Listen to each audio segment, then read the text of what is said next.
আমি যখন ফার্স্ট রান্না করি, মানে ধরুন তখন ওই ক্লাস সেকেন্ড ইয়ারে পড়ি, তো ফার্স্ট রান্না করেছিলাম ডিমের ঝোল, তাও আবার দুটো ডিম সঙ্গে কয়েকটা আলু।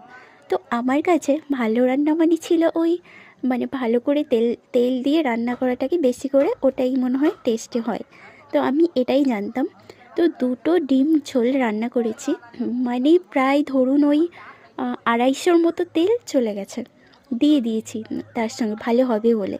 কিন্তু তরকারি তো একদম ভালো হয়নি, মানে আমি নিজে খেতে পারিনি এত তেল।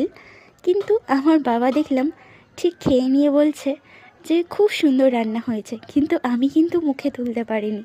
সে যাই হোক, মানে বাবা মায়ের ভালোবাসা এরকমই হয়। আর এখন বড় হয়ে বাবা মার ভালোবাসাটা ঠিক টের পাই, আর সেই জন্য এখন মায়ের হাতে হাতে করে দেওয়ার চেষ্টা করি যতটুকুই পারি।